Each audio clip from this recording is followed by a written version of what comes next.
7 macam perkara yang merusak akidah dan keimanan, merusak amal perbuatan yang sudah kita kerjakan, merusak sendi-sendi kehidupan sosial, pendek kata merusak segala hal di dalam kehidupan kita. Jauhilah olehmu 7 macam perkara yang merusak. Yang pertama, asyirku billah, menyekutukan Allah subhanahu wa ta'ala. Agama dimulai dari keyakinan, maka kehancuran agama selalu dimulai dari kehancuran keyakinan, iman atau akidah yang dimiliki oleh seseorang. Dan untuk menghancurkan nilai-nilai iman yang kita miliki ini, orang rasanya tidak akan menghantam kita dengan peluru kendali. Orang tidak akan mengirimkan nuklir ke sini. Orang tidak juga akan mengirimkan satuan militernya ke sini. Untuk menghancurkan nilai-nilai iman, dibanjiri kita dengan paham-paham yang merusak dan mendangkalkan akidah.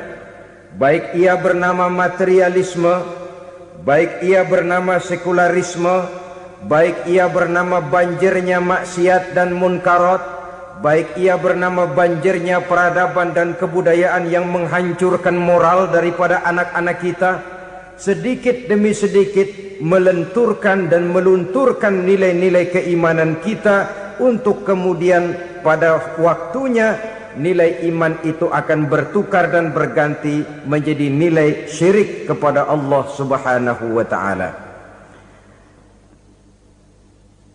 Atau pada sisi lain, menjadikan yang selain Allah sebagai tujuan akhir daripada kehidupan kita. Sedangkan kita sama-sama maklum bahwa di dalam pandangan agama Islam, dosa yang tidak berampun, dosa yang terbesar, termasuk dalam kategori bapak moyangnya dosa, tidak lain adalah syirik, yakni menyekutukan Allah subhanahu wa ta'ala. Pola penghancuran iman ini memang berstrategi. Ditawarkan kita kepada paham materialisme, paham kebendaan, di mana otak menempati urutan sebagai ranking pertama, Tuhan jatuh pada urutan kedua. Lalu menyusul kepada paham sekularisme, Allah dipisahkan dari seluruh kegiatan hidup ini, untuk pada gilirannya menjadikan yang selain Allah sebagai tujuan akhir daripada seluruh kegiatan hidup kita. Oleh karenanya, kewajiban menjaga nilai-nilai iman ini merupakan kewajiban yang mulia tetapi berat. Tidak hanya untuk kita, tetapi juga bagaimana mewariskannya kepada anak-anak kita, generasi yang akan datang. Orang-orang tua bijaksana yang diceritakan di dalam Al-Quran, kalau sudah berpikir tentang anak-anaknya, pertanyaan yang paling mereka risaukan ialah, ma ta'buduna min ba'di. Anakku, kalau pada satu saat aku, ayahmu sudah tidak ada lagi di dunia ini, meninggalkan kamu semua, ma ta'buduna min ba'di, apa yang akan kamu sembah nak? Jikalau sekarang ayahmu masih mau ke masjid, masih mau melakukan rukuk dan sujud, masih beribadah menyembah Allah subhanahu wa ta'ala, kalau orang tuamu sudah tidak ada, ma ta'buduna min ba'di, masihkah engkau mau datang ke masjid? Masihkah engkau mau rukuk dan sujud? Masihkah engkau mau menyembah Allah subhanahu wa ta'ala?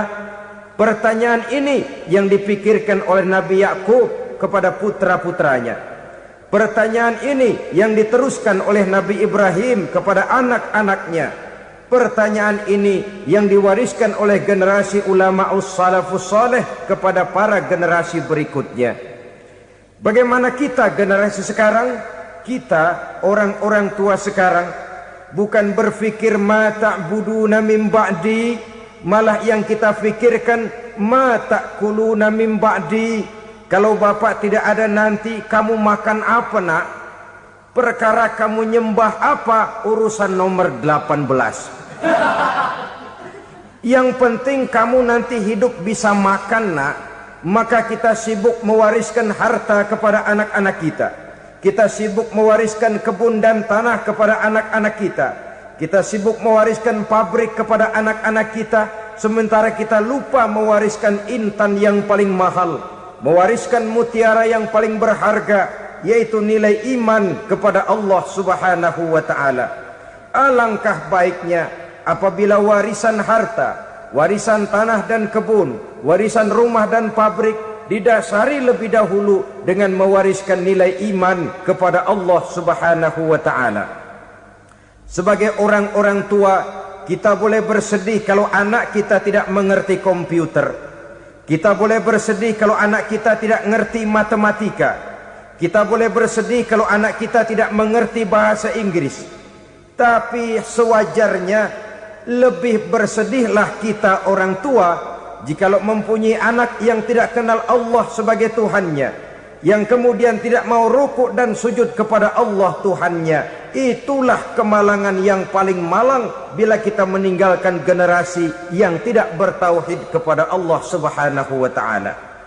Betapapun anak kita tidak ngerti komputer, saudara, paling-paling kerugiannya cuma kerugian dunia. Masuk dia ke alam barzakh, munkar nakir tidak akan sempat tanya kau belajar komputer apa tidak. Kumpul dia di padang mahsyar, malaikat juga tidak akan tanya matematikamu nilainya berapa. Yang ditanya kau kenal Allah, kau rukuk dan sujud kepadanya, kau pernah datang ke masjid. Oleh karena itu sekali lagi, menjaga nilai iman tidak hanya untuk kita, tetapi juga mewariskannya kepada anak-anak kita, generasi yang akan datang. Sungguh kemalangan yang paling besar apabila kita meninggalkan anak-anak kita. Mereka kita tinggalkan lemah ekonominya, itu tidak baik. Mereka kita tinggalkan lemah otaknya, itu pun akan membuat mereka tertinggal oleh yang lain. Tapi yang paling celaka, jikalau kita tinggalkan mereka dalam kondisi lemah imannya, rapuh akidahnya, tidak baik dan tidak betul keyakinan hidupnya. Oleh karena itu Nabi berpesan, jauhilah 7 perkara yang merusak. Yang pertama, syirik kepada Allah Subhanahu wa ta'ala. Menyekutukan Allah baik dalam ucapan, dalam keyakinan ataupun dalam perbuatan. Ini perkara pertama yang termasuk 7 perusak besar di dalam kehidupan. Kalau sudah jatuh kita ke lembah syirik, bagaimanapun banyak kebaikan yang kita kerjakan, berjiwa sosial, bertangan pemurah, gemar menolong orang lain, kalau memang dasarnya syirik, maka seluruh kebaikan kita akan hancur, tidak akan ada nilainya dalam pandangan Allah Subhanahu wa ta'ala. Dalam pandangan manusia mungkin kita dicatat sebagai orang sosial, gemar menolong orang lain, tidak berpangku tangan melihat orang yang mendapat kesulitan. Tapi oleh karena dasarnya syirik, dasarnya tidak mentauhidkan Allah, maka seluruh nilai kebaikan yang kita kerjakan tidak akan ada nilainya dalam pandangan Allah Subhanahu wa ta'ala. Maka jagalah iman kita, jangan sampai dihinggapi penyakit syirik yang bagaimana kecilnya sekalipun. Sekali lagi, baik syirik dalam bentuk ucapan, syirik dalam bentuk keyakinan, sampai kepada syirik dalam bentuk perbuatan, kita berhindar kepada sifat-sifat yang sedemikian itu. Karena apa? Dalam satu ayat Quran Allah Subhanahu wa ta'ala menjelaskan, innallaha la yaghfiru ayyushraka bih wa yaghfiru ma duna dzalika liman yasha. Allah tidak akan memberi ampun kepada orang-orang yang menyekutukannya, tapi Allah masih mau memberikan ampun kepada dosa-dosa yang selain itu bagi orang-orang yang dikehendakinya. Dosa selain syirik, apabila kita bertaubat, Allah masih mau mengampuni. Tapi kalau sudah jatuh ke tempat syirik, itu sudah dosa yang tidak berampun. Taubatnya tidak lain melepas syirik, kembali kepada tauhid, berkeyakinan bahwa hanya ada Allah Subhanahu wa ta'ala, Tuhan satu-satunya, yang lam yalid walam yulad walam yakul lahu kufuwan ahad. tidak beranak, tidak pula diperanakkan, dan tidak satupun yang dapat menyerupai Tuhan Allah Subhanahu wa ta'ala. Saudara-saudara kaum muslimin rahimakumullah, bahwa kita di zaman sekarang memang tidak menyembah berhala, ya. Bahwa kita tidak berterang-terangan mengatakan Tuhan lebih dari satu, memang. Bahwa kita tidak berkeyakinan Tuhan itu punya anak atau diperanakkan, tentu. Tapi dalam perbuatan dan i'tiqad kita kadang-kadang jatuh tanpa kita sadari ke tempat yang bernama syirik ini. Oleh karenanya, di zaman di mana teknologi makin canggih, di mana kemajuan pembangunan makin menjangkau berbagai aspek kehidupan, diperlukan keseimbangan antara kemajuan fisik material dengan kemajuan mental spiritual. Apabila tidak ada keseimbangan yang terwujud, tentulah kepincangan yang diawali dengan pincangnya cara kita berpikir, sehingga pada akhirnya akan mengarah kepada pincangnya cara kita berbuat dan bertindak di dalam kehidupan kita. Oleh karena itu Nabi berpesan, jauhilah sifat syirik, karena syirik merupakan dosa yang teramat besar. Ini sifat merusak yang pertama. Yang kedua kata Nabi, wasihra, jauhilah sihir. Sihir ini juga termasuk perkara yang merusak kehidupan. Kita semua sama-sama maklum bahwa sihir sebenarnya bukan persoalan baru. Sejak sebelum datang Islam, sihir itu sudah ada. Di zaman Yunani kuno, sihir ada.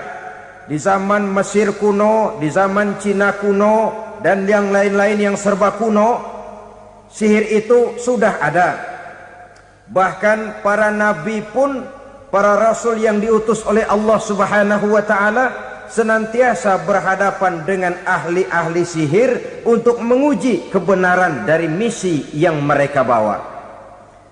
Sihir adalah perbuatan di luar kebiasaan yang bisa dikerjakan oleh ahlinya dengan bantuan jin atau setan. Hukum mempelajari sihir adalah haram, mengamalkannya lebih haram lagi. Sebab itu saudara-saudara, sihir merupakan perbuatan merusak yang harus kita jauhi. Ciri-ciri daripada perbuatan sihir, pertama, ia mengandung tipuan, bayangan khayal. Di zaman Nabi Musa misalnya, orang melihat tambang-tambang itu seperti ular. Nabi Musa melayangkan tongkatnya menjadi ular-ular besar yang memakan ular-ular kecil ciptaan tukang-tukang sihir Fir'aun tadi. Lalu sihir bisa terjadi dengan bantuan jin kafir atau setan. Kemudian ciri yang ketiga, sifatnya halus dan tersembunyi. Taruh kata ada seorang ahli sihir yang mempergunakan ayat-ayat Quran sebagai jompa-jampe, sebagai baca-bacaan, itu cuma sekedar kedok. Tujuannya tidak lain menjadikan agama sebagai ketok untuk membenarkan cara yang dimurkai oleh Allah Subhanahu wa ta'ala. Satu hadis yang diriwayatkan oleh Imam Bazar dan Tabrani, Nabi berpesan, laisa minna man tatayyara lahu au takahhana au tukuhhina lahu au sahira lahu. Tidak termasuk ke dalam golonganku, kata Nabi. Tidak termasuk umatku. Siapa mereka? Man tatayyara lahu, orang yang bertatoyur. Apa tatoyur itu? Dari kalimat toyaro, artinya terbang. Toir biasa diartikan dengan burung. Tatoyaro percaya kepada suara-suara burung. Man tatoyaro lahu, mempercayai, meyakini dengan benar-benar kepada suara beburungan. Kan suka ada itu, nah bunyi burung tuh, maling liwat. Maling liwat. Burung bunyi, maling liwat. Itu termasuk tatoyaro lahu, percaya kepada suara burung. Kan aneh kalau suara orang nggak dipercaya, suara burung malah dipercaya. Ada ustadz ceramah, kiai ngaji, nggak mau didengerin, burung dengerin bener. Nah, suaranya dari sebelah mana? Belah kulon. Nah, itu tandanya ano. Habis dihitung-hitung. Itu termasuk tatoyaro lahu. Au takahana, atau bertenung, au tukuhina, atau minta ditenungkan, au sahirolahu, atau melakukan perbuatan sihir, atau minta disihirkan. Laisa minna, tidak termasuk ke dalam golonganku, kata Nabi. Sehingga dengan demikian saudara-saudara, menghadapi sihir dengan sihir sekalipun termasuk perbuatan yang tidak diajarkan oleh agama. Kita kan mempelajari sihir untuk jaga diri, tidak apa-apa. Yang dilarang mengamalkannya, dilarang juga mempelajarinya. Sebab orang kalau sudah mengetahui, biasanya lalu terangsang untuk mencoba. Kalau percobaannya berhasil, biasanya terangsang untuk coba lagi dan coba lagi. Pada akhirnya ketagihan, lalu beralih menjadi profesi, apalagi itu nanti bisa mendatangkan hasil uang. Saudara-saudara kaum muslimin rahimakumullah, kita manusia makhluk nyata. Kita hidup di alam nyata, terikat oleh sunnatullah, causality. Oleh karenanya, bagi kita keyakinan yang penuh, keikhlasan di dalam bertuhankan Allah, penyerahan diri sepenuhnya hanya kepadanya, itu sudah merupakan obat penangkal yang sangat ampuh agar kita tidak terkena penyakit-penyakit yang dibuat oleh setan dan para pembantunya. Sehingga beberapa ayat Quran mengajarkan, misalnya a'udzu bikalimatillahi tammati min syarri ma khalaq, atau bismillazi la yadurru ma'asmihi syai'un fil ardi wala fis sama, dengan menyebut nama Allah yang tidak bisa mendatangkan bahaya sedikit pun, dari baik yang datang dari langit maupun yang datang dari bumi. Jiwa yang kosong dari keyakinan yang penuh kepada Allah, jiwa yang penuh was-was dan ragu-ragu, itu yang mudah terserang oleh penyakit-penyakit yang dikerjakan oleh para tukang-tukang sihir, yaitu oleh setan dan seluruh para pembantunya. Kemudian hadis kedua yang diriwayatkan oleh Imam Ibnu Hibban, Nabi bersabda, la yadkhulul jannata mudminu khamrin wala mu'minu bisihrin wala qati'u rahmin. Tidak masuk surga. Ini Nabi yang bilang, tidak masuk surga. Siapa itu? Pertama, mudminu khamrin, orang yang berkekalan dalam mabuk. Selalu mudminun itu sudah menjadi perbuatan rutinnya, tidak kapok-kapoknya, teler seumur hidup. Mudminu khamrin, tidak masuk surga orang yang selalu bermabuk-mabukan. Yang kedua, wala mu'minu bisihrin, orang mukmin tapi main sihir. Ini juga oleh Nabi diperingatkan, tidak akan masuk surga orang mukmin tapi suka main sihir. Wala qati'u rahmin, dan tidak juga orang yang memutuskan silaturahmi. Tiga macam manusia yang diperingatkan Nabi tidak akan masuk surga: orang yang selalu mabuk, orang mukmin yang main sihir, dan orang yang memutuskan silaturahmi. Saudara-saudara kaum muslimin rahimakumullah.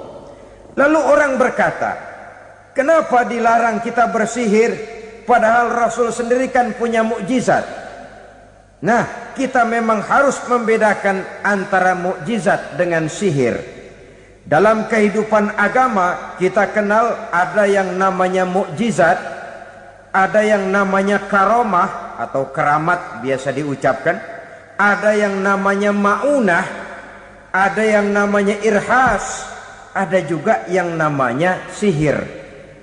Kesemuanya ini berbeda, saudara-saudara. Yang dinamakan mukjizat itu khusus untuk para rasul saja. Satu kejadian luar biasa yang terjadi dilakukan oleh Rasul atas izin dari Allah Subhanahu wa ta'ala. Perbedaannya dengan sihir jelas. Sihir dari setan, mukjizat dari Allah. Sihir bisa dipelajari, mukjizat tidak. Sihir umumnya untuk maksud-maksud yang tidak baik, sedangkan mukjizat untuk memperkuat kebenaran yang disampaikan oleh para rasul dan ditentang oleh umatnya. Bahkan kafir Quraisy dahulu menganggap orang-orang ahli sihir itu berada dalam satu posisi yang hina, sehingga mereka mengatakan dan menuduh Nabi Muhammad sebagai tukang sihir. Tuduhan sebagai tukang sihir adalah tuduhan yang sangat aib dan hina. Di tengah masyarakat kufar jahiliyah, kedudukan tukang sihir dipandang sebagai kedudukan yang hina, sehingga mereka mengejek Nabi dengan sebutan tukang sihir. Jadi mukjizat hanya untuk Rasul saja. Kemudian karomah. Karomah ini asal kata dari karoma, kehormatan, kemuliaan yang diberikan Allah kepada hamba-hambanya yang rajin mendekatkan diri kepadanya. Oleh karena ketekunannya melaksanakan ibadah, Allah memberikan keistimewaan kepada orang itu, yang dengan keistimewaannya dia bisa mengerjakan yang tidak bisa dikerjakan oleh orang lain. Karomah hanya bisa dicapai dengan prestasi ibadah. Kalau sihir mau ibadah apa enggak, asal dia belajar, bersatu dan berteman dengan setan, memenuhi persyaratan-persyaratan setan, biasanya lalu bisa. Sedangkan karomah tidak mungkin terwujud tanpa orang mendekatkan diri sedekat-dekatnya kepada Allah Subhanahu wa ta'ala. Maka kita lihat biasanya orang-orang yang punya ilmu sihir, mukanya rata-rata nggak enak dilihat. Kumuh, jauh dari air wudhu, jauh dari sujud kepada Allah, malah berteman dengan setan, menjadi pelayan-pelayannya setan. Saudara-saudara, adapun maunah, keistimewaan yang diberikan Allah kepada hamba-hambanya yang belum sampai kepada tingkat wali, tapi orang itu lebih banyak kebaikannya daripada kesalahannya. Umpamanya, saudara jalan bertiga di pinggir jalan, saudara ada pada posisi di tengah, lalu bertiga ini ketabrak mobil. Menurut perhitungan saudara mati lebih dahulu, tapi terjadi hal yang aneh, dua teman saudara mati, saudara malah cuma luka dan lecet sedikit saja. Apa itu? Kalau kita lebih banyak kebaikannya daripada kesalahannya, itu yang dinamakan maunah, pertolongan yang diberikan Allah kepada hamba-hambanya yang lebih banyak kebaikannya daripada kesalahannya. Sedangkan yang dinamakan irhas, kejadian luar biasa pada diri seseorang pada waktu dia masih kecil, yang menunjukkan tanda-tanda keistimewaannya. Itu umumnya pada para nabi pada usia kecilnya sudah ada irhas, tanda-tanda istimewa. Jelas baik mukjizat, karomah, maunah maupun irhas berbeda dengan sihir. Sihir ini jelas saja merupakan bantuan dan persekutuan antara manusia dengan setan.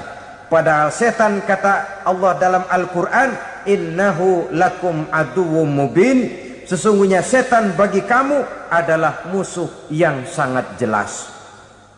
Saudara-saudara kaum muslimin rahimakumullah, di zaman sekarang dalam menghadapi beban kehidupan yang makin pelik, menghadapi stres yang tidak kunjung selesai, menghadapi persoalan-persoalan yang teramat berat, orang sering mencari jalan keluar kepada hal-hal yang menurut pendapatnya bisa meringankan beban moralnya itu.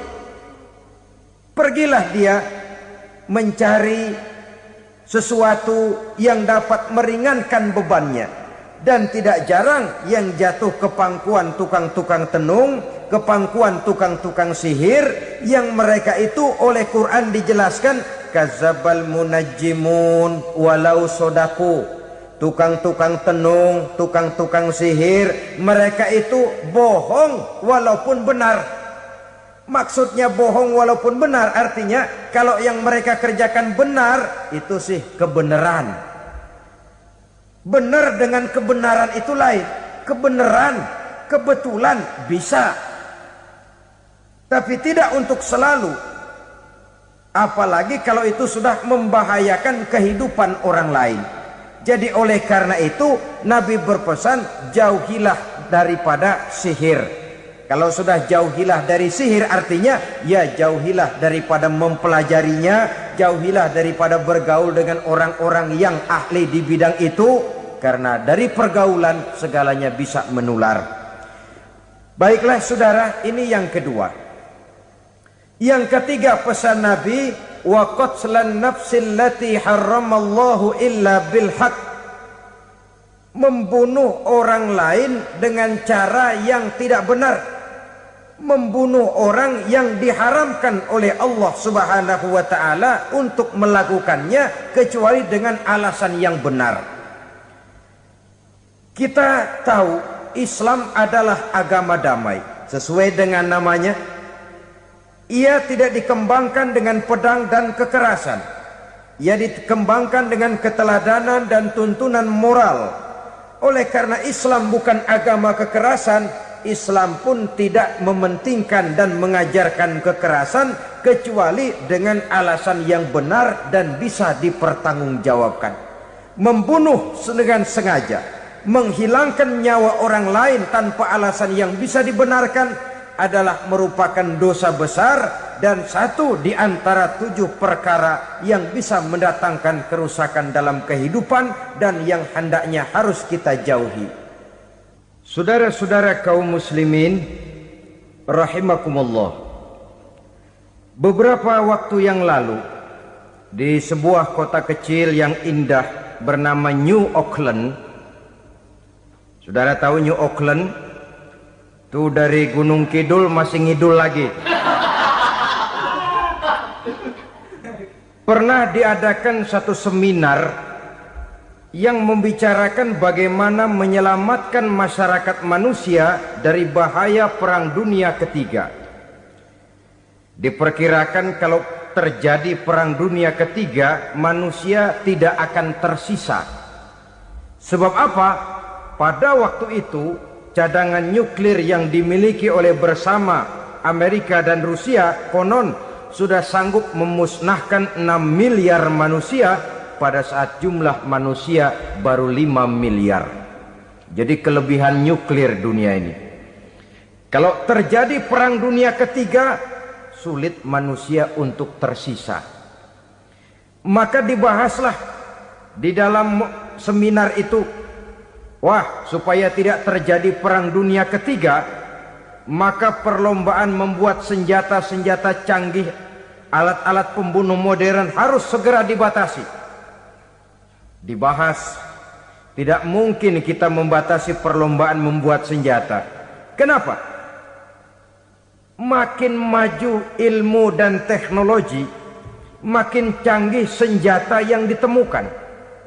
Atom sudah meningkat menjadi nuklir, nuklir sudah meningkat menjadi neutron, dan kita tahu bom yang bernama neutron ini bom yang cukup membunuh tanpa perlu merusak. Artinya kalau dia diledakkan di kota kita ini, bangunan utuh, jembatan tidak ambruk, rumah-rumah tetap berdiri, tapi semua yang bernama hidup mati. Itu katanya lebih sopan dari bom atom. Sebab kalau si atom ini sudah membunuh, merusak pula. Neutron cukup membunuh saja tanpa perlu merusak. Jadi majunya senjata-senjata teknologi sebagai akibat yang logis dari kemajuan ilmu pengetahuan ini tidak bisa kita batasi. Dan memang sebenarnya yang bahaya bukan senjatanya, tapi manusia yang mengendalikan senjata itu. Mereka kembali kepada prinsip the man behind the gun. Bukan senjatanya yang bahaya, tapi manusia yang mengendalikan senjata itu yang bahaya. Walaupun senjatanya modern, katakanlah model M16 umpamanya, kalau yang mengendalikannya orang beriman, insya Allah aman. Tapi biar megang cuma senapan angin, kalau yang megang orang brutal, ngeri kita deket-deket. Apalagi kalau memang bukan ahlinya menggunakan senjata, bisa ngeker kaki kena jidat.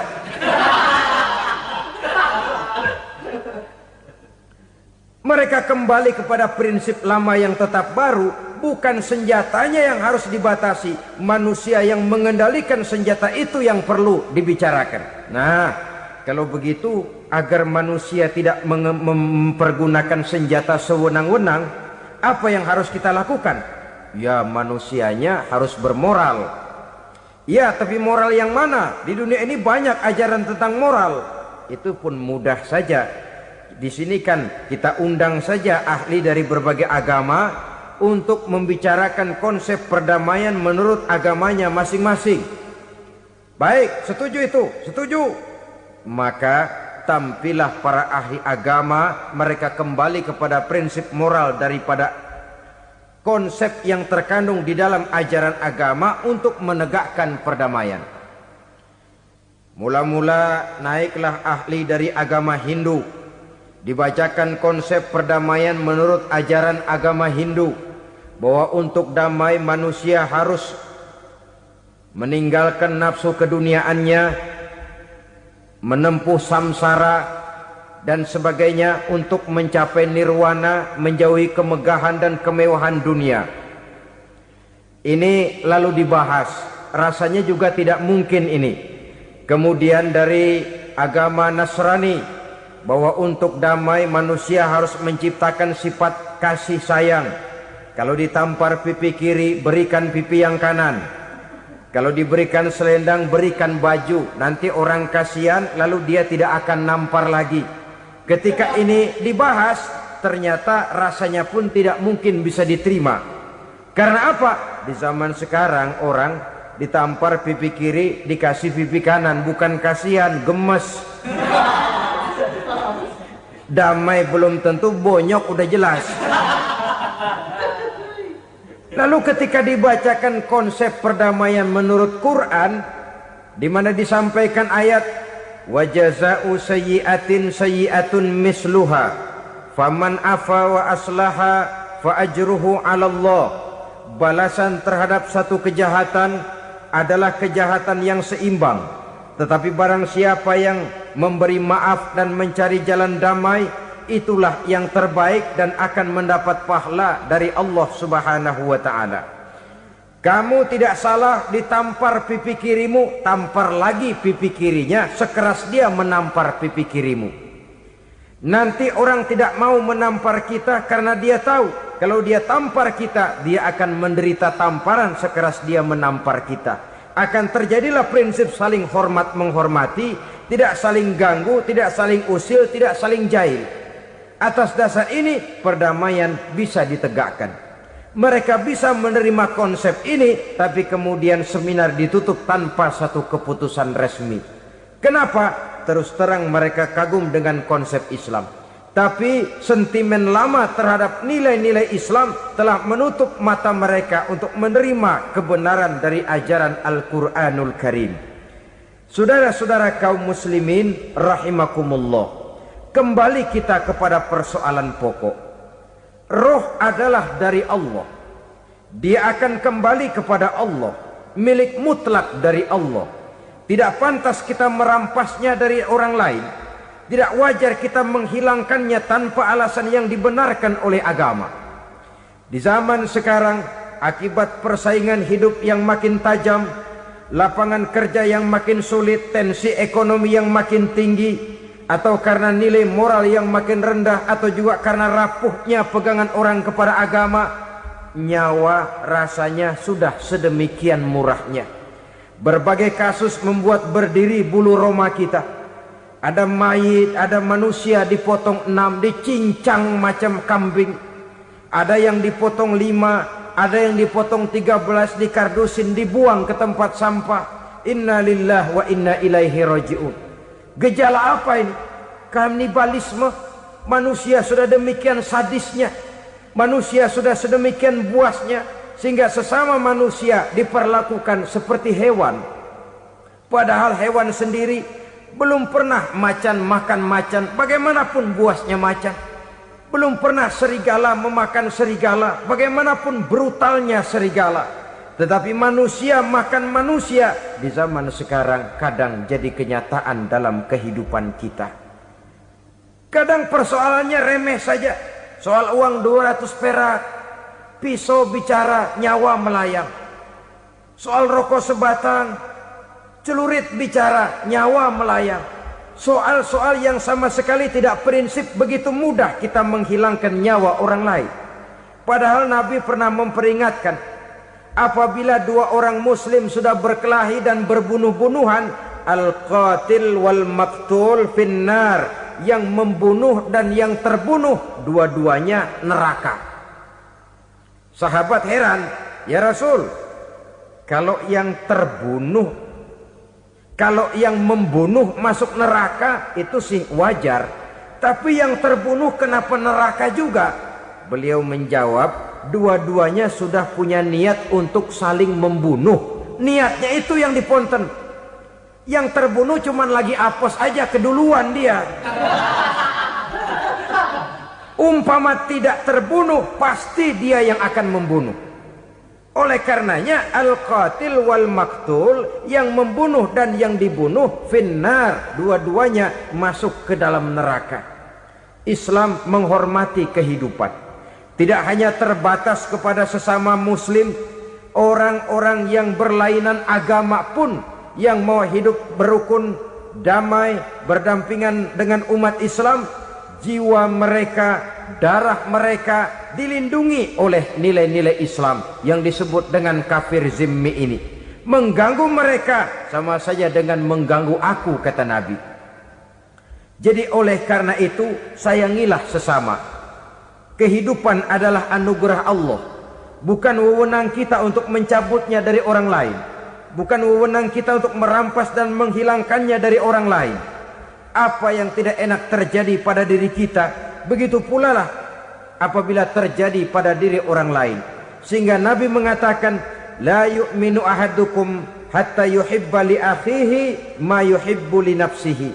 Belum dikatakan beriman seseorang kamu apabila dia belum mencintai saudaranya seperti ia mencintai dirinya sendiri. Apa yang enak dirasakan oleh orang lain, enak juga dirasakan oleh dia. Mengukur orang lain dengan diri sendiri. Kalau orang lain tanpa salah saya fitnah, kalau saya tanpa salah difitnah orang, enak apa enggak? Enggak, orang lain juga begitu. Kalau orang lain tanpa salah saya tempeleng kepalanya, enak apa tidak? Tidak. Orang lain juga begitu. Yang tidak enak terjadi pada diri kita, tentu tidak enak juga kalau terjadi pada orang lain. Mengukur orang lain dengan diri sendiri, sehingga tidak timbul sifat egois, tidak menari di atas bangkai orang lain, tidak mendirikan kebahagiaan di atas untayan air mata orang lain. Sehingga dengan demikian saudara-saudara, dia bisa menghormati kehidupan, menghormati orang lain sebagaimana dia ingin dihormati. Inilah perbuatan ketiga yang merusak, membunuh orang lain dengan yang diharamkan Allah tanpa alasan yang benar. Yang ketiga. Kemudian yang keempat, perbuatan merusak wa aklar riba, makan riba. Hidup adalah tolong menolong. Bahasa kerennya take and give katanya. Saling memberi dan saling menerima. Nabi mengajarkan man kuraba kurbatan min kurabid dunya karaballahu lahu kurbatan min kurabi yaumal qiyamah. Wallahu fi aunil abdi madamal abdu fi auni akhihi. Siapa yang meringankan beban dari beban-beban yang dirita seseorang di dalam kehidupan dunia, Allah akan meringankan bebannya daripada beban-beban yang harus dipikulnya di hari kiamat nanti. Wallahu fi aunil abdi madamal abdu fi auni akhihi. Allah senantiasa akan menolong seorang hamba selama hamba itu masih mau menolong saudaranya. Allah selalu akan menolong seorang hamba selama hamba itu masih mau menolong saudaranya. Apabila kita sudah berpangku tangan terhadap kesulitan orang lain, biasanya pun pada saat kita mendapat kesulitan, kita akan sulit juga memperoleh pertolongan. Nah, riba alias renten, kedoknya adalah menolong orang, tapi sama juga bulu buntutnya dilepas, palanya dicekek. Menolong orang pada akhirnya menjadi beban bagi seseorang, dan memang mencari orang-orang yang berada dalam posisi kesulitan. Biasanya di daerah-daerah di mana musim paceklik jadi lapangan kerja sulit, sedangkan urusan perut tidak bisa ditunda, akhirnya orang terjebak ke dalam rentenir, ke dalam riba, ke dalam renten, bunga berbunga, sehingga satu saat jumlah bunganya bisa lebih besar dari jumlah pinjaman pokoknya. Kemudian kalau juga ternyata tidak bisa dibayar, rumah jadi taruhan. Memang rumah satu-satunya, begitu rumah ditarik mulain camping. Bukankah pada akhirnya akan mewariskan kesengsaraan? Oleh karena itu, kepada kita berusahalah jangan berhubungan dengan rentenir, jangan makan renten dan riba. Kepada mereka yang melaksanakan riba, walaupun mendatangkan keuntungan materi, tapi percayalah harta yang didapat dengan jalan riba tidak akan membawa keberkahan. Manakala tidak membawa keberkahan, dia tidak akan mendatangkan ketenangan di dalam kehidupan kita. Oleh karenanya, memakan harta riba termasuk perbuatan yang merusak sendi-sendi kehidupan sosial, merusak kehidupan orang lain, merusak kehidupan masyarakat, tetangga, pergaulan, dan sebagainya. Yang kelima, wa akla malil yatim, memakan harta anak yatim dengan cara yang zalim. Nih, memang lezat. Anak yatim itu nggak tahu urusan apa-apa. Kita diamanahkan untuk mengurusinya. Kadang-kadang dibentuklah panitia penyantunan yatim piatu. Yatimnya mah tetap kelaparan, panitianya yang pada gendut.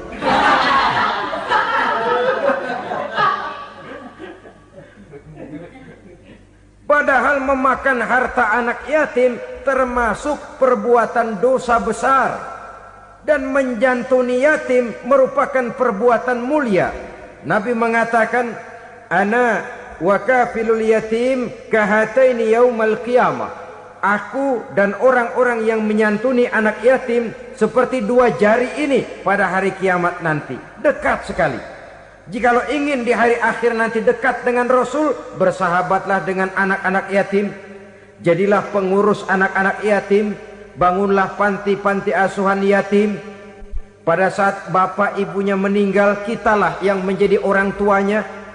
Bahkan sedemikian besar perhatian Islam terhadap anak-anak yatim ini, sehingga Quran memberikan peringatan, ara'aital ladzi yukadzibu bid-din fadzalikal ladzi yad'ul yatim wa la yahuddu ala ta'amil miskin. Tahukah kamu siapa orang yang mendustakan agama, beragama tapi dianggap dusta, salatnya dusta, puasanya dusta karena agamanya sudah berdusta. Siapa mereka? Fazalikal ladzi yad'ul yatim, orang yang menyia-nyiakan anak yatim, wala yahuddu ala ta'amil miskin, dan tidak pernah memberi makan kepada orang-orang yang menderita kemiskinan, menyia-nyiakan, meninggalkan anak yatim, termasuk perbuatan yang divonis kita sebagai orang yang mendustakan agama. Saudara-saudara kaum muslimin rahimakumullah, maka sangat dicela mengeksploitir anak-anak yatim, menjadikan mereka sebagai kedok untuk mencari kekayaan pribadi. Tetapi jikalau ikhlas, ganjarannya sangat besar, nilai pahalanya sangat besar. Menyantuni yatim tidak hanya setahun sekali. Kalau Muharram pakai istilah lebaran yatim, dibentuklah panitia, diberilah beras, uang 4-5 ribu rupiah, alhamdulillah. Tapi jangan lupa, si yatim tidak hidup cuma satu hari. Dia tidak hidup cuma di bulan Muharram saja, dia hidup 12 bulan dalam setahun. Sebagaimana anak-anak yang lain, dia juga berhak punya masa depan. Dia juga berhak menikmati bangku sekolah. Dia berhak mengenyam arti dan makna pendidikan.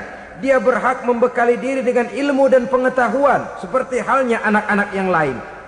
Maka kita yang diberikan keluasan oleh Allah, ingatlah itu, bersahabatlah dengan anak-anak yatim, santuni mereka. Perkara setahun sekali di bulan Muharram, alhamdulillah, itu bagus, bin Thayyib alias baik. Tapi tentu dan tentu sekali lagi, si yatim tidak hanya hidup di bulan Muharram. Dia hidup 12 bulan dalam setahun, 24 jam di dalam sehari.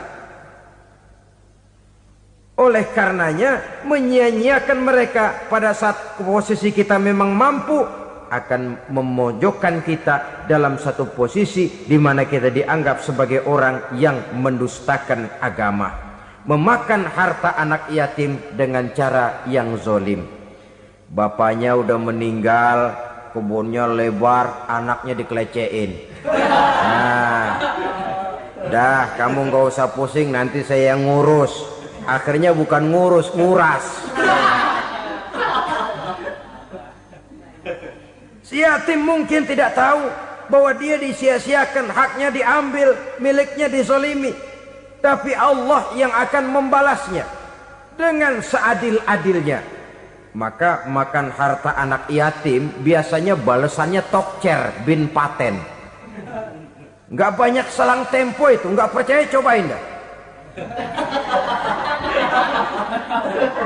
Nyobain aja kan nggak bayar, umpama memakan harta anak yatim dengan cara yang zolim, ganjarannya biasanya kontan. Kenapa? Ratapan si miskin, untayan air matanya, jeritan kepedihan hatinya, membuka pintu langit, permohonannya diijabah, getaran hatinya didengarkan oleh Allah, maka balasannya biasanya kontan, spontan, tidak menunggu waktu terlalu lama. Itu di dunia, belum lagi di akhirat nanti. Bukankah dalam riwayat Mi'raj diceritakan Nabi melihat di neraka itu orang perutnya sebesar rumah? La haula wala quwata. Itu perut kayak rumah, bagaimana jalannya tuh orang? Dan memang gak jalan, diseret-seret oleh malaikat di neraka itu. Hancur perutnya, amburadul itu perut. Berantakan isinya, dibulatkan lagi, diseret lagi, hancur lagi, dibulatkan lagi. Sampai Nabi tanya, orang itu begitu berat siksanya kenapa ya Jibril? Itu Muhammad, waktu di dunia dulu rakus banget makan harta anak yatim. Begitu vonisnya, begitu menyedihkan nasibnya di akhirat. Tapi di dunia pun ketidakberkahan itu sudah membayangi kehidupannya.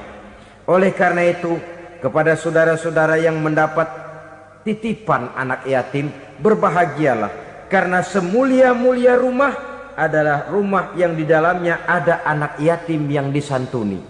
Sehina-hina rumah adalah rumah di mana di dalamnya ada anak yatim yang disia-siakan. Begitu kata Nabi kita. Rumah yang paling mulia dalam pandangan Allah, rumah yang di dalamnya ada anak yatim yang disantuni. Rumah yang paling hina dalam pandangan Allah, rumah yang di dalamnya ada anak yatim yang nasibnya disia-siakan. Berbahagialah saudara apabila menjadi penyantun anak-anak yatim, pelindung mereka, sehingga mereka mempunyai masa depan sebagaimana anak-anak lainnya. Rasulullah sendiri sedemikian peka terhadap keadaan anak-anak yatim karena beliau sendiri memang mengalami umur 6 bulan dalam kandungan ibu, beliau sudah ditinggalkan oleh ayahnya. Pada saat berusia 6 tahun ibu sudah meninggal. Yatim piatu dalam usia di mana beliau sedang perlu belas kasih seorang ibu dan pengertian seorang bapa. Kepekaan itu lalu timbul, bahkan kemudian sampai kepada beliau berkata, aku dan orang yang menyantuni anak yatim seperti jari tengah dan jari telunjuk di hari akhirat nanti. Sedemikian dekatnya. Baiklah ya, jadi yang kelima, memakan harta anak yatim. Jauhi karena ini perbuatan yang merusak. Yang keenam, watawalli yaumaz zahfi, melarikan diri pada hari pertempuran. Apa ini? Khianat. Tidak konsekuen dengan konsep perjuangan. Pada mulanya keras benar teriak, berantas korupsi, ganyang korupsi. Cuma karena belum dapat giliran. Begitu dia naik dapat kesempatan, korupsinya lebih edan dari yang diteriakinya. Ini termasuk tawalli yaumaz zahfi, berpaling pada hari peperangan. Di saat menghadapi musuh, kalau belum kelihatan musuh, teriaknya nyaring bener. Jangan takut demi kebenaran sampai titik darah yang paling penghabisan. Musuh belum kelihatan. Begitu musuh sudah kelihatan, paling dulu lari ke belakang. Kalau diajak berjuang ada saja alasannya. Sehingga Quran memberikan peringatan kepada kita semua. Mengapa kamu ini berat? Kalau sudah diajak berjuang di jalan Allah, kakimu seperti terhunjam berakar di perut bumi. Berat untuk melangkah berjuang. Lari dari pertempuran tidak konsekuen dengan konsepsi perjuangan.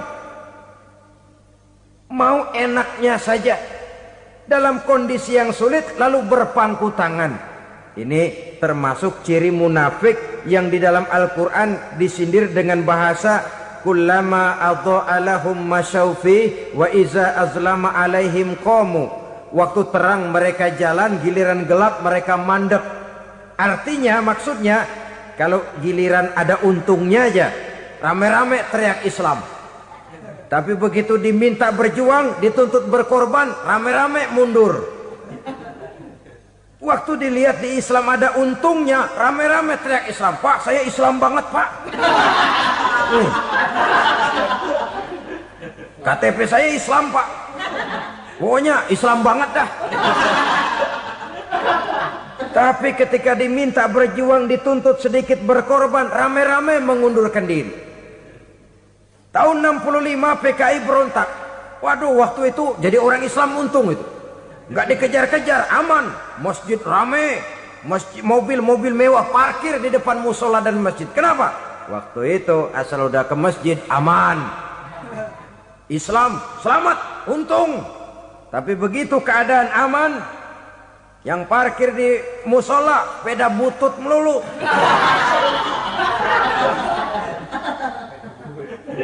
Waktu terang mereka jalan, waktu gelap mereka berhenti. Dikala di Islam ada untungnya, baru wah Islam bagus, Islam hebat. Tapi waktu dilihat ada kerugian, jangan bawa-bawa Islam dah. Jangan bicara soal Islam, ini kan bukan soal agama. Bukan soal agama. La haula wa la quwata illa billah. Beragama kita ambil talfik fid din, mengambil yang enteng-enteng saja dalam urusan beragama ini. Tidak konsekuen kita dengan Islam kita. Seolah kita mau memilih mana yang terasa cocok sama selera kita, kita teriak Islam. Beratan aja dikit, rame-rame berpaling. Itu termasuk tawalli yaumaz zahfi. Para pengkhianat, mental-mental hipokrit yang tidak mau konsekuen menghadapi segala bahaya. itu termasuk perbuatan yang merusak. Kenapa? Kalau cuma dia saja yang lari, mungkin tidak jadi soal. Tapi larinya ini akan mempengaruhi orang lain. Nah, pengaruhnya itu yang dicegah. Sebab kalau satu sudah mulai lari, yang lain mulai ngelirik. Ketika yang dilirik kemudian tidak ada reaksi, dia akan ikut lari. Artinya apa? Seorang muslim harus konsekuen dengan konsep perjuangannya, dengan keyakinan keagamaannya, dan tidak memilih yang enak-enak saja di dalam kehidupan beragama. Lari dari pertempuran, bermental khianat, mengkhianati agama, merupakan satu di antara sifat yang merusak. Terakhir saudara, wa qazfal muhsanatil ghafilatil mu'minat, menuduh perempuan baik-baik yang tidak tahu menau tentang tuduhan yang dituduhkan kepadanya, menuduh perempuan mukmin yang baik-baik yang tidak tahu menau tentang tuduhan yang dilakukan kepadanya. Fitnah lebih bahaya daripada pembunuhan. Orang yang tidak salah bisa hancur namanya, orang yang berniat baik bisa ambruk perjuangannya oleh karena fitnah. Sehingga dikatakan al-fitnatu asyaddu minal qatli. Fitnah lebih bahaya daripada pembunuhan. Maka memfitnah ini termasuk satu dosa di antara 7 hal merusak yang harus kita jauhi semampu kita, semampu-mampunya. Mengupayakan sebisa-bisanya jangan sampai terjebak ke dalam hal yang demikian. Nah, saudara-saudara, inilah saja pertemuan kali ini. Mudah-mudahan ada manfaatnya. Semoga Allah memberikan kekuatan zahir dan batin kepada kita untuk bisa menjauhi 7 perkara yang merusak ini. Selalu berusaha menyimpan sesuatu yang bisa membawa manfaat, baik untuk dirinya, untuk anak cucunya, maupun untuk keluarganya, untuk masa kini dan masa depannya. Kadang simpanan itu berbentuk uang, kadang berupa tanah, lain saat berbentuk pabrik, dan lain sebagainya. Sementara masa depan yang paling pasti adalah akhirat. Jika untuk masa depan dunia kita rela memeras keringat, membanting tulang, pergi pagi dan pulang petang, menyimpan uang, menyimpan tanah, menyimpan pabrik, pernahkah kita merenung jika satu saat kiamat datang, kita dibangkitkan dari kubur masing-masing, berdiri di padang mahsyar untuk mempertanggungjawabkan seluruh kegiatan hidup kita di dunia ini, lalu kita akan menuju ke alam akhirat. Sudahkah kita mempunyai simpanan untuk akhirat kita? Pada pertemuan kali ini saya ingin menyampaikan sebuah hadis di mana Rasulullah sallallahu alaihi wasallam bersabda, arba'un min kanzil jannah. Simpanan sorga ada 4 macam. Yang pertama, ikhfa'us sadaqah, menyembunyikan sedekah. Saudara-saudara kaum muslimin, sebagaimana yang kita maklum bahwa Allah Subhanahu wa taala melebihkan sebagian rezeki dari kita terhadap yang lain. Ada yang kaya, ada yang setengah kaya, ada yang miskin, ada yang setengah miskin, dan selanjutnya. Ada yang gajinya kecil tapi penghasilannya gede. Ada yang penghasilannya gede tapi nggak punya gaji. Ada juga yang memang gajinya gede dan penghasilannya gede. Kelebihan rezeki merupakan sunnatullah dan tidak harus membuat kita merasa lebih dari yang lain. Bahkan sebaliknya, kelebihan itu harus membuat kita ringan tangan untuk menolong mereka yang memang memerlukan pertolongan. Kalau saudara diberikan ilmu, maka pertanyaan akhirat cuma satu: ilmumu kau amalkan untuk apa? Kalau saudara diberikan umur yang panjang, pengadilan akhirat juga bertanya satu: umurmu kau habiskan di mana? Tapi kalau saudara diberikan harta, pengadilan akhirat akan bertanya 2: hartamu kau dapat dari mana, kau belanjakan kemana. Dari mananya ditanya, dan kemananya juga ditanya. Oleh karena kita akan dimintakan pertanggungan jawab, maka amanah yang bernama harta ini harus kita gunakan dengan sebaik-baiknya. Ada penggunaan yang merupakan kewajiban, itu zakat namanya. Ada penggunaan yang sewaktu-waktu, itu infak namanya. Ada yang lebih sewaktu-waktu lagi, dan itu sedekah namanya. Zakat dia terikat oleh haul dan nisab, oleh putaran batas waktu dan ukuran dari harta itu sendiri. Sedangkan infak terikat oleh situasi dan kondisi perekonomian seseorang. Sedangkan sedekah tidak terikat dengan apapun. Dalam kondisi seperti apapun kita bisa melakukan sedekah dengan yang terkecil sekalipun. Sampai-sampai Rasulullah sallallahu alaihi wasallam mengajarkan, la tahqiranna minal ma'rufi syai'an walau an talqa akhaka biwajhin talik. Atau ada hadis, tabassumuka fi wajhi akhika laka sedekah. Senyumanmu kepada temanmu adalah sedekah. Jadi untuk melakukan sedekah tidak harus dalam berbentuk uang. Dengan ilmu kita bisa sedekah. Dengan tenaga kita bisa bersedekah, dengan pikiran kita bisa bersedekah, bahkan senyum kepada teman itu pun sedekah. Jadi kalau sedekah dengan uang memang belum punya uang, nyengir aja banyakin. Itu asal pada tempatnya, jangan lalu ketemu tiang listrik cengengesan. Tentu tidak pada tempatnya dan tidak wajar. Nah, sedekah yang paling dicintai Allah adalah sedekah yang disembunyikan. Artinya jauh dari sifat riya. Kan kadang-kadang ada orang sedekah itu disebutkan namanya. Apa tidak bagus? Kalau memang niatnya ikhlas, ya bagus-bagus saja. Untuk memberikan sugesti kepada yang lain. Di Fulan bin Fulan nyumbang sekian, diumumkan. Boleh kalau niatnya untuk memberikan rangsangan kepada yang lain supaya dia menyumbang lebih besar dari orang tadi. Tapi kalau itu mendatangkan riya, maka sedekah yang paling dicintai Allah adalah sedekah yang disembunyikan. Tangan kiri saja tidak tahu apa yang diberikan oleh tangan kanan. Sedekah yang dilakukan dengan ikhlas akan merupakan perbendaharaan surga. Tersembunyi dari pandangan orang lain, tidak seorang pun tahu. Karena memang sikap yang baik adalah melupakan kebaikan dan mengingat kesalahan. Itu salah satu ciri orang bahagia. Orang yang selalu mengingat kesalahannya dan berusaha melupakan segala kebaikannya. Kalau dia akan berada kebaikan, dia tidak bisa ikut, dia merasa rugi karena dia merasa belum pernah berbuat baik. Tapi kalau akan melakukan kesalahan baru, dia ingat kesalahan yang sudah-sudah, sehingga terhalang baginya untuk melakukan satu kesalahan baru. Demikianlah saudara-saudara, bahwa Allah melebihkan rizki sebagian kita dari yang lain, agar terjadi tolong-menolong dalam kehidupan ini. Jadi kesenjangan yang nature, kesenjangan yang alami, itu sunnatullah. Ada yang kaya, ada yang miskin, ada yang kelas menengah. Nah, kenapa lalu sekarang kita berusaha mengentaskan kemiskinan? Oleh karena adanya kesenjangan struktural.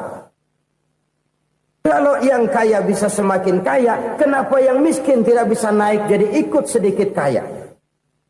Sebab pada dasarnya Islam adalah agama yang sejak turunnya sudah berupaya memerangi kemiskinan. Bahkan dikatakan kemiskinan itu mendekatkan kepada kekufuran. Orang kalau miskin udah dekat banget sama kafir. Gampang menjadi kafir. Berapa banyak saudara-saudara kita yang oleh karena soal perut, oleh karena soal materi, terpaksa meninggalkan dan menanggalkan akidahnya. Menjual petunjuk yang diberikan Allah dengan kesenangan dunia yang cuma sebentar ini. Na'udzubillah, thumma na'udzubillah. Jadi makin kita sembunyikan satu sedekah, semakin banyak perbendaharaan kita di surga. Sedekah yang paling dicintai Allah adalah sedekah yang disembunyikan. Malahan ada seorang sufi, dia punya kebiasaan kalau pergi sholat Jumat dia bawa uang, itu uang dia taruh di bawah tikar masjid. Dia niat sedekah kepada siapa saja yang nemuin itu duit. Maksudnya apa? Supaya yang nemuin nggak tahu siapa yang punya duit. Demikian dia saking ingin menyembunyikan sedekahnya. Karena sifat riya itu bisa memakan amal kita sendiri. Riya itu termasuk menyebut-nyebut kebaikan kita. Orang yang suka nepuk dada, sedikit-sedikit ngitungnya kalau nggak gua. Oh, kalau nggak gua tuh yang belah situ, kalau nggak gua. Iya, kalau nggak lu kenapa emang? Orang yang suka menepuk jasa, biasanya memang begitu, saudara-saudara. Kalau perang lagi berkecamuk, orang nggak sempat ngaku jadi pahlawan. Tapi begitu perang selesai, yang kagak kenal bedil ngaku pahlawan, mas. Itu sesuatu yang biasa. Oleh karenanya, orang-orang yang ikhlas dalam bersedekah, disembunyikannya sedekah itu, Allah cinta betul. Malahan ada hadis memberikan jaminan, inna sadaqatal mar'il muslimi tazidu fil umri wa tadfa'u mitatas su'i. Sesungguhnya sedekahnya seorang mukmin tazidu fil umri, bisa menambah umur panjang. Wa tadfa'u mitatas su'i, dan menyelamatkan manusia dari mati secara su'ul khatimah. Jadi siapa yang kepengen panjang umur, banyaklah sedekah. Yang bosan hidup, pelit terus. Sedekah menambah panjang umur dan menyelamatkan manusia dari mati secara su'ul khatimah. Pak, katanya umur itu nggak bisa ditambah, nggak bisa dikurangin. Kapan? Kalau ajal sudah datang. Wa idza jaa ajaluhum la yastakhiruna sa'atan wa la yastaqdimun. Kalau ajal datang tidak bisa dimajukan, tidak bisa dimundurkan. Itu kalau ajal sudah datang. Tidak bisa lagi umur ditambah dikurangi, sudah datang. Tapi kalau belum datang, itu kan haknya Allah. Mau ditambah, mau dikurangi, hak prerogatif Allah. Sebagai pencipta manusia, Allah Maha Kuasa dan Maha Mampu. Sedekah ini menambah panjang umur dan menyelamatkan manusia dari mati secara su'ul khatimah. Orang mati kan sama ya, kondisinya mati, nggak nafas. Tapi hakikat mati kan lain-lain. Ada yang mati itu husnul khatimah, baik akhirnya. Misalnya lagi ngaji mati, lagi sholat mati, lagi sedekah mati. Ini yang dinamakan dengan husnul khatimah, baik di akhirnya. Sebaliknya ada yang su'ul khatimah, jelek di akhirnya. Ini yang jadi catatan akhir. Lagi nyekek botol, mampus. Lagi banting kartu, modar. Su'ul khatimah, jelek pada akhirnya. Sedekah menyelamatkan manusia dari mati secara su'ul khatimah. Dan kita semua kepengen mendapat husnul khatimah, jauh dari su'ul khatimah. Oleh sebab itu yang bisa menyelamatkan kita dari penyakit itu antara lain adalah sedekah yang disembunyikan. Yang dikerjakan dengan ikhlas karena Allah. Tidak karena kepengen dipuji orang. Tidak karena ingin dikatakan orang pemurah. Sebab orang dermawan itu orang yang memberi tanpa harus diminta. Kalau masih harus diminta, ya belum dermawan namanya. Masih harus diminta. Kalau nggak diminta ya tulus. Lolos, polos. Saudara-saudara kaum muslimin rahimakumullah. Harta adalah amanat dan akan kita pertanggungjawabkan. Allah melebihkan rizki sebagian kita dari yang lain agar kita saling tolong menolong. Bantu membantu. Nabi janjikan siapa yang meringankan beban saudaranya muslim di dunia, Allah akan meringankan bebannya di akhirat nanti. Sebuah jaminan dari baginda Nabi. Si orang yang kita bantu barangkali tidak bisa membalas, Allah yang akan membalas lewat jalan lain yang tidak pernah kita sangka-sangka. Ada orang tanya, Pak, ini ada orang nyumbang masjid sambil marah-marah, bagaimana? Saya bilang sumbangannya aja ambil, marahnya jangan. Marahnya jangan diambil, itu urusan dia. Saudara-saudara kaum muslimin rahimakumullah. Umat Islam ini kan umat yang punya potensi besar. Kadang kita merenung, kenapa kadang-kadang pembangunan masjid kok lambat sekali? Kalau hotel hari ini peletakan pertama, bulan depan peresmian. Supermarket hari ini peletakan batu pertama, minggu depan peresmian. Tapi kalau sudah yang namanya masjid, kadang-kadang peletakan batu pertama sekaligus jadi batu terakhir. 3 tahun, 4 tahun, campur nebar jalak di jalanan, duit dijaring kayak ikan sepat. Apa tidak ada orang Islam yang kaya? Banyak. Apa tidak ada pengusaha muslim yang jadi konglomerat? Ada. Lalu yang belum banyak itu yang komit terhadap nilai-nilai agamanya. Akhirnya kita jatuh jadi umat yang lemah. Belum ada pengusaha konglomerat muslim buka pabrik supermi cap beduk misalnya umpamanya atau pabrik kecap cap sorban supaya identitas keislamannya sedikit kelihatan. Kita jatuh jadi umat yang lemah karena potensi tidak terinventarisir dengan baik. Kita ini ibarat kompor yang cuma matengin nasi orang lain. Potensi kita dimanfaatkan oleh orang lain. Ukhuwah Islamiyah kita baru terbatas kepada silaturahmi. Ukhuwah di bidang ekonomi kita lemah. Ukhuwah di bidang kebudayaan kita lemah. Apalagi ukhuwah di bidang politik kita lebih rapuh lagi. Padahal ukhuwah itu adalah totalitas kehidupan manusia. Menyangkut ipolek sosbud. Memerlukan nilai-nilai ukhuwah. Jadi oleh karena itu mari kita menyadari, di dalam harta kita, walaupun kita yang cari, pergi pagi, pulang sore, peras keringat, banting tulang, di sana ada harta anak yatim. Di sana ada hak masjid, di sana ada hak pesantren, di sana ada hak jihad. Berbahagialah seseorang apabila dia oleh Allah dijadikan keran. Keran itu menyimpan air, tapi tidak untuk dirinya, tapi disalurkannya kepada mereka yang memang memerlukannya. Saudara-saudara kaum muslimin rahimakumullah, ini yang pertama. Jadi perbendaharaan surga adalah menyembunyikan sedekah. Orang lain nggak tahu, kita pun nggak pernah ngitung-ngitung. Kita anggap lewat begitu saja, padahal itu deposit akhirat. Satu. Yang kedua, perbendaharaan surga itu apa? Wa kitmanul musibah, menyembunyikan kesulitan. Kadang orang takut menghadapi kesulitan. Tapi makin kita merenung, hidup ini kan sebenarnya urusan. Takut sama urusan ya jangan hidup. Tandanya orang hidup itu kalau punya urusan. Urusan melupakan problem. Problem sering menimbulkan kesulitan.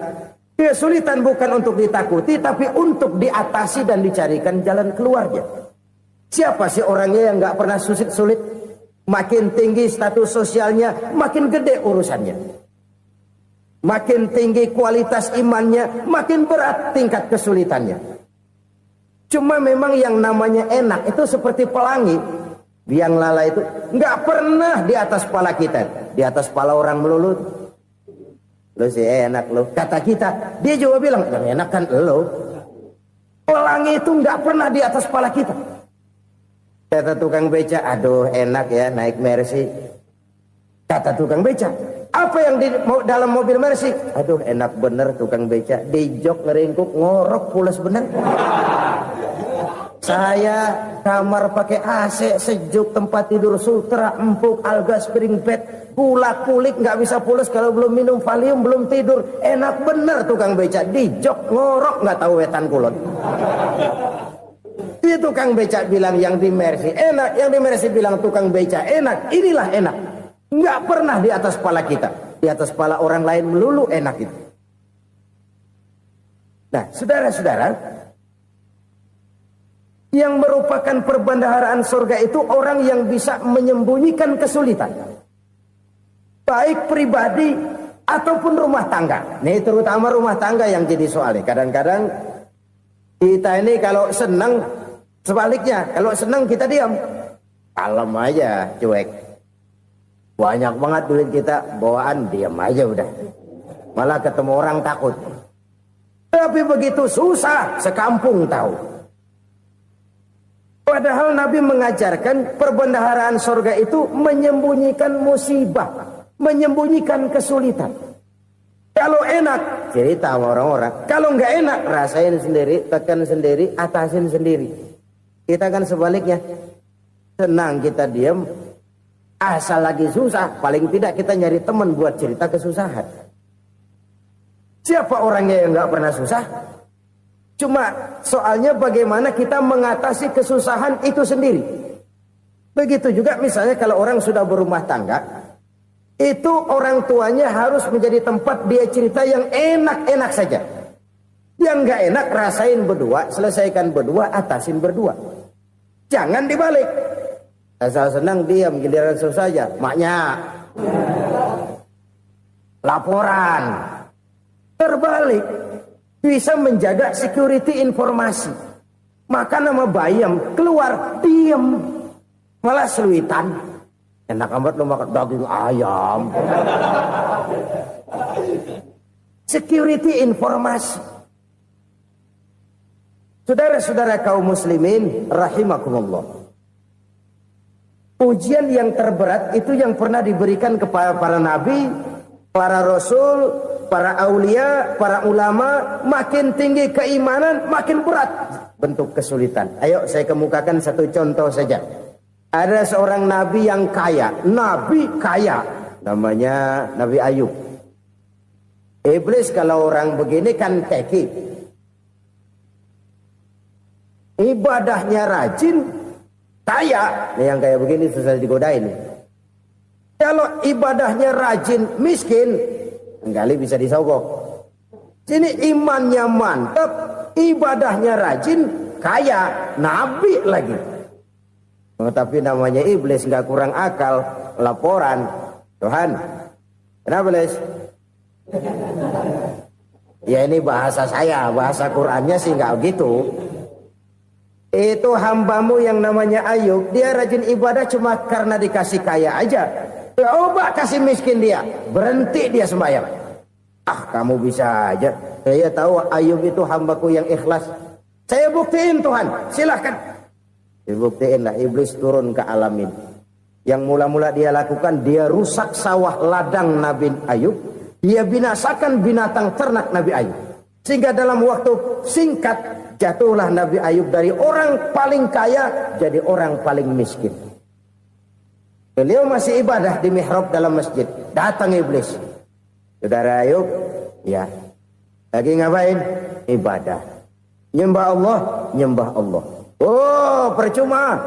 Kenapa? Tuhan yang ente sembah nih, dia udah bikin miskin ente. Sawah ladang ente hancur lebur, binatang ternak binasa. Sekarang ente jadi orang paling miskin. Ngapain nyembah Tuhan kayak begitu? Tekor. Udah berhenti dah ibadah, berhenti ibadah. Ini iblis sama Tuhan laporannya lain, yang dikerjakan kepada Nabi Ayub juga lain. Benar begitu iblis kata Nabi Ayub? Iya, sawah ladang saya habis, buras. Binatang ternak saya binasa, binasa. Saya miskin, bangpak. Apa jawab Nabi Ayub? Bukan innalillahi, ya ini hebat. Alhamdulillahillazi a'tani wa akhza minni. Segala puji bagi Allah yang telah memberikan harta kepada saya dan sekarang mengambilnya lagi. Alhamdulillah. Allah yang ngasih, Allah yang ambil. Itu mah urusan Allah. Iblis cuman ibadah jalan terus, sujud lagi Nabi Ayub. Iblis seleher gondok banget. Dasar Nabi nggak mempan dia apa-apain. Miskin malah alhamdulillah. Allah yang ngasih, Allah yang ambil.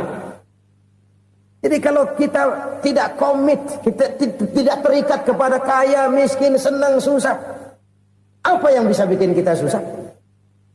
Jadikan kekayaan, kemiskinan, jadikan senang, susah sebagai anak buah yang bisa kita atur.